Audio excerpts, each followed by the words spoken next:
ನೀರ್ ಬಿಟ್ಬಿಟ್ರು ಇನ್ನೇನು ಬೇಡವಾ ನಮ್ಗೆ? ನೀರ್ ಬಿಟ್ಬಿಡೋದೆಯಾ? ಮಳೆ ಬಂತು ಬಿಟ್ರು, ಹೋಯ್ತು ನೀರು. ಅದು ಯಾವುದು? ಕಾವೇರಿದಲ್ಲ, ಕಬಿನಿ ನೀರು ಹೋಯ್ತು. ನೀರು ಹೋದ ತಕ್ಷಣ ನೀರು ಹೋಯ್ತು, ನೀರು ಹೋಗಿದೆ. ಏನಾಗಿದೆ ನಿಮ್ಗೆ?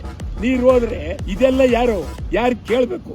ಆದ್ರಿಂದ ಸಮಗ್ರ ಬೇಡಿಕೆಗಳ ಒತ್ತಾಯಕ್ಕೆ ಕರ್ನಾಟಕ ಬಂದ್ಗೆ ಬೆಳಗ್ಗೆ 6 ಸಂಜೆ 6 ಎಲ್ಲರೂ ವಿದ್ಯಾರ್ಥಿಗಳು, ಕಾರ್ಮಿಕರು, ಯುವಕರು, ಜನಸಾಮಾನ್ಯರು ಎಲ್ಲರೂ ಇಡೀ ರಾಜ್ಯದಲ್ಲಿ ಒಂದೇ ಒಂದು ಕನ್ನಡ ಉಳಿಯಲಿ, ಕನ್ನಡ ಬೆಳೆಯಲಿ, ಕನ್ನಡ ಉಳಿಯಲಿ, ಕನ್ನಡ ಬೆಳೆಯಲಿ. ಎಲ್ಲರೂ ಒಕ್ಕೊರಲಿನಿಂದ ಕೂಗಿ ಕನ್ನಡ ಉಳಿಯಲಿ, ಕನ್ನಡ ಬೆಳೆಯಲಿ. ಎಲ್ಲ ಬೇಡಿಕೆಗಳಿಗಾಗಿ ಹೋರಾಟ.